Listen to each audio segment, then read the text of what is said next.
پیغمبر اسلام امام الانبیاء آقائے دو جہاں حضرت محمد صلی اللہ علیہ وآلہ وسلم کے نواسے حضرت امام حسین علیہ السلام 3 شعبان 4 ہجری بمطابق 10 جنوری 626 کو مدینہ میں پیدا ہوئے۔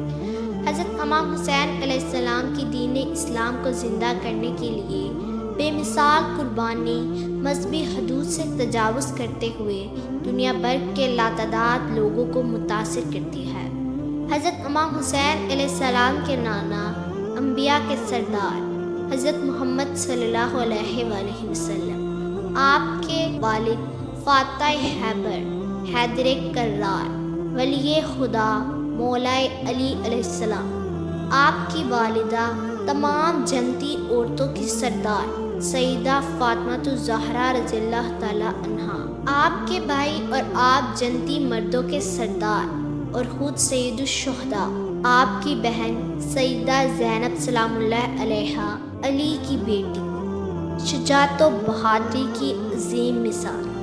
680 عیسوی میں یزید اقتدار پر بیٹھا اور اس نے اپنی مرضی کا دین نصب کرنا چاہا، اس لیے اس نے حضرت امام حسین علیہ السلام کو پیغام بھجوایا کہ اس سے بیعت کر لیں۔ حضرت امام حسین علیہ السلام نے انکار کر دیا اور یوں قربانی کی اس عظیم داستان کا آغاز ہوا۔ جب آپ نے انکار کر دیا تو یزید آپ کو قتل کرنا چاہتا تھا۔ آپ نے مدینہ چھوڑ دیا۔ آپ کے ہمراہ آپ کی سگی بہن، آپ کا خاندان اور اصحاب بھی موجود تھے۔ آپ کا قافلہ بعض روایات کے مطابق 72 اصحاب پر مشتمل تھا۔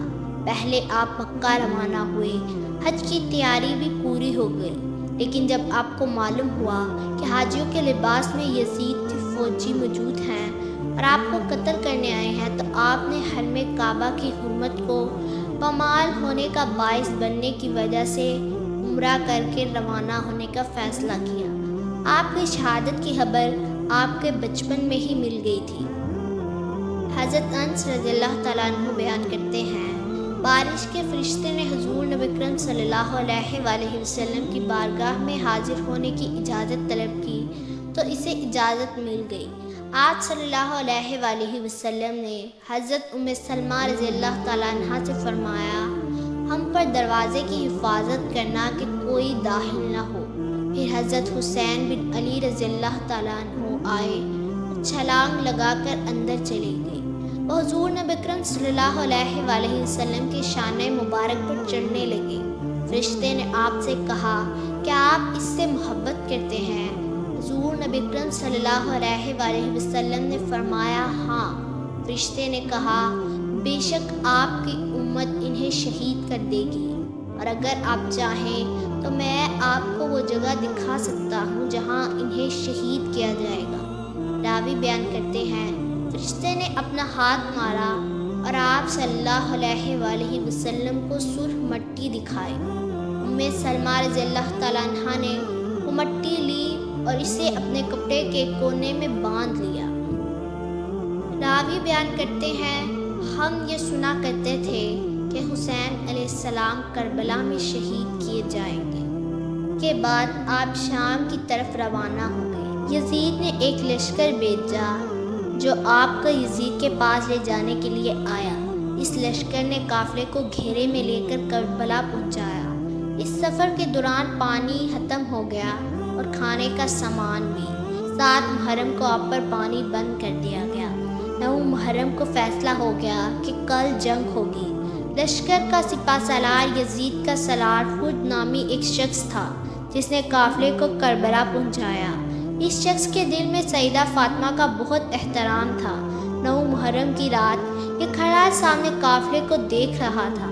روایات کے مطابق اس کا بیٹا اس کے پاس موجود تھا۔ اس کے چہرے پر مایوسی دیکھ کر اس کا بیٹا بولا، بابا مایوسی کیسی؟ وہ چند ہی لوگ ہیں اور ہم ہزاروں کا لشکر۔ ہمارے پاس گھوڑے بھی ہیں، ہتھیار بھی ہیں اور کھانے کا سامان بھی ہے اور پانی بھی۔ وہ تو 3 دن سے بھوکے اور پیاسے ہیں، فکر نہ کریں۔ خود بولا، بیٹا میں جانتا ہوں، پریشان اس لیے ہوں کہ قیامت کے روز سیدہ فاطمہ کا سامنا کیسے کروں گا۔ بیٹا بولا، تو آپ نے کیا سوچا ہے؟ کہنے لگا، میں نے سوچ لیا ہے، میں لشکر حسین میں شامل ہو جاؤں گا۔ اس کے بعد یہ شخص اپنے بیٹے کے ہمراہ لشکر حسین میں شامل ہو گیا۔ بعض روایات کے مطابق اس کے ساتھ 2 اور افراد بھی شامل ہو گئے۔ سیدہ فاطمہ کے احترام کرنے کی وجہ سے یہ شخص ایک ہی رات میں جنت کا خریدار بن گیا۔ آخر 10 محرم کا دن آ گیا اور جنگ شروع ہو گئی۔ پہلے تمام اصحاب شہید کیے گئے، پھر اہل بیت کی باری آ گئی۔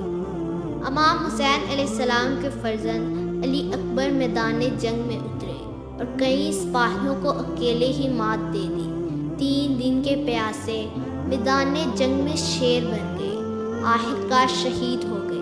امام حسین علیہ السلام جنگ میں جانے لگے تو آپ کے بھائی جناب حسن علیہ السلام کے بیٹے آگے بڑھے اور کہا، ہم اپنے بابا کا سامنا کیسے کریں گے کہ چچا جنگ میں لڑ رہے ہو اور ہم دیکھتے رہ جائیں؟ یہ بھی شہید ہو گئے۔ پھر آپ کی بہن نے آپ کو روک دیا اور اپنے بیٹے اونو محمد کو جنگ میں بھیج دیا۔ تمام کی شہادت کے بعد امام حسین علیہ السلام میدان جنگ میں شہسوار بن کر اترے، دشمن کے پاؤں اکیلے ہی اکھاڑ دیے اور یوں عصر کا وقت ہو گیا۔ آپ نے نماز عصر ادا کرنے کے لیے ریت سے وضو کیا اور نماز شروع کر دی۔ یزیدی فوج جو آپ سے ڈر رہی تھی، جانتی تھی آپ نماز ادا کر رہے ہیں اور ادا کرتے ہوئے ہی بس آپ کو شہید کر سکتی ہے۔ جب آپ سجدے میں گئے تو شمر نامی ملعون نے آپ کو شہید کر دیا اور آپ کا سر مبارک نیزے پر لٹکا کر لے گیا۔ آپ کا سر پھر بھی تلاوت قرآن پاک میں مصروف رہا اور یہ کرامت تمام لوگوں نے اپنی آنکھوں سے دیکھی۔ اور اس کے بعد یزیدی سپاہی خواتین کو اسیر بنا کر یزید کے دربار میں لے گئے۔